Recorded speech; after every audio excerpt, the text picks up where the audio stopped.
vamos a hablar de la introducción a las Planner System.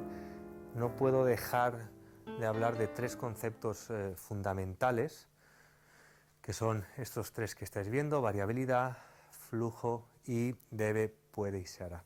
No, en la literatura podéis leer más sobre esto, está en todos los sitios donde sea cualquier paper o artículo, se habla de estos tres conceptos en las Planner System, pero fijaros en cosas que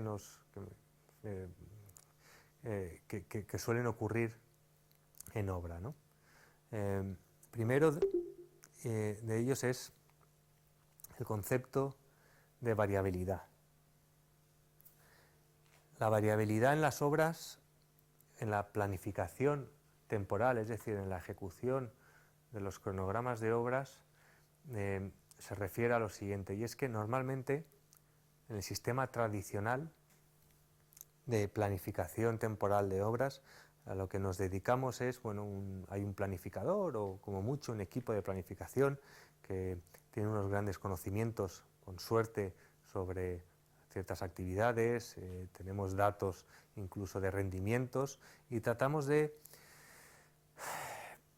insertar todo este conocimiento y plasmarlo en un cronograma, ¿no? En una planificación, en un Gantt, con un Microsoft Project o con un Primavera o con cualquier software, e incluso hasta tenemos normalmente las soluciones o tenemos la idea de hablar con los diferentes subcontratistas para ver qué nos dicen ellos, que nos guíen un poco en ese marco temporal, cuánto tiempo van a tardar en cada una de esas actividades. Bien, pero además cuando estamos haciendo esto y estamos realizando este cronograma, tendemos a suponer, es decir, basamos todo este cronograma en supuestos. Suponemos que vamos a tener los recursos disponibles, o no, pero son supuestos. Suponemos que el tiempo va a ser el que va a ser, y como no somos nosotros la empresa que lo va a hacer, bueno, pues hacemos una suposición. Suponemos quizá que el clima va a estar bien, que no nos va a perjudicar el tiempo climático en nuestra obra, o ponemos unas previsiones, pero suponemos que vamos a tener todo a punto, suponemos que van a estar los planos bien, que el proyecto va a estar a la perfección. Por lo tanto, nos basamos en supuestos, y esos supuestos al final lo que generan es una gran variabilidad. Todos esos supuestos que plasmamos en nuestro cronograma al final se traducen en la obra en variabilidad, en mucha variabilidad.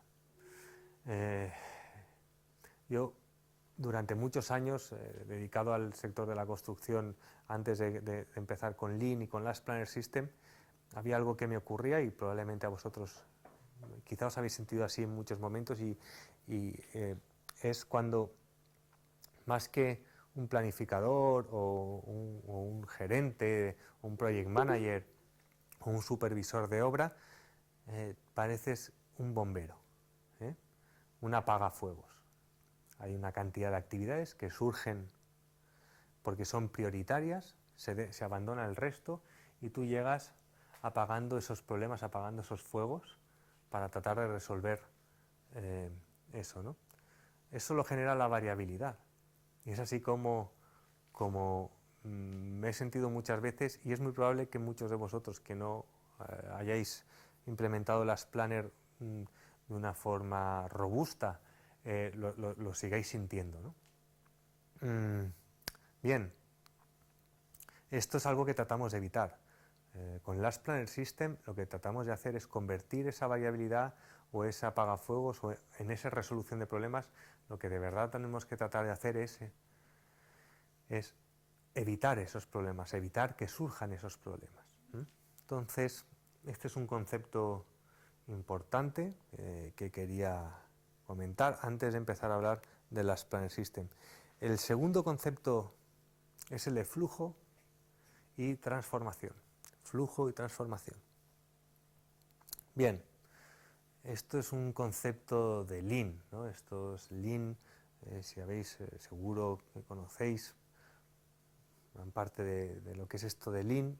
Lean viene del sector, ya sabéis, viene de Toyota, y en el año 92 Lauri Koskela escribe en Stanford un artículo, un paper sobre por qué no aplicar esos conceptos a la construcción, ¿no?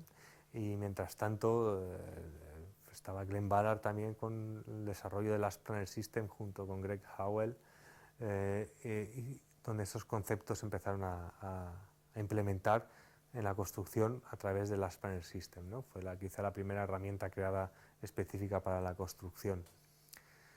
Bien, ¿qué es lo que decían Koskela también en ese artículo sobre flujo y transformación? Bueno, que nosotros cuando estamos planificando en el sistema tradicional, siempre planificamos actividades o tareas que producen transformación, y es muy simple, es muy fácil entender esto. Nosotros planificamos que vamos a verter hormigón o a verter concreto sobre un encofrado sobre el molde, ¿no? Entonces, ese hormigonado, ese tirar el concreto, es una actividad que produce transformación. Es decir, no había columna, no había pilar, vertemos el hormigón, el concreto, y se convierte en un pilar. Hay una transformación. ¿Vale? Incluso la ejecución del encofrado para soportar ese pilar, ese molde, también produce una transformación. No había nada y, bueno, hay un molde. Nosotros siempre que planificamos, esas son las actividades que tenemos en cuenta. Bueno, claro, es que hay que tenerlas en cuenta. Sin embargo, hay unas actividades que son las que llamamos, las que generan flujo. ¿Por qué? Porque son actividades como esperas, transportes, inspecciones. Todo esto son actividades que se producen de misma forma y que no plasmamos o no tenemos en cuenta a la hora de planificar. Podemos hacernos una suposición y las metemos dentro de la actividad, creemos que esto va a ser así, pero realmente no se gestionan. Bueno, con el ASP.NET System se trata de gestionar esto. ¿Por qué? Porque el transporte, la espera, las inspecciones, todo eso gastan tiempo o ocupan tiempo y gastan dinero. Por lo tanto, debemos de tenerlas en cuenta de alguna forma.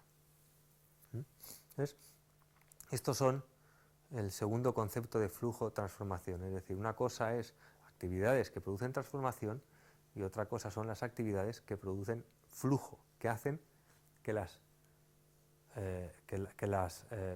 el cronograma se produzca, que una actividad que produce transformación vaya detrás de la otra como estaba previsto. Son aquellas que están intermedias y que paralizan en ocasiones la ejecución de una obra.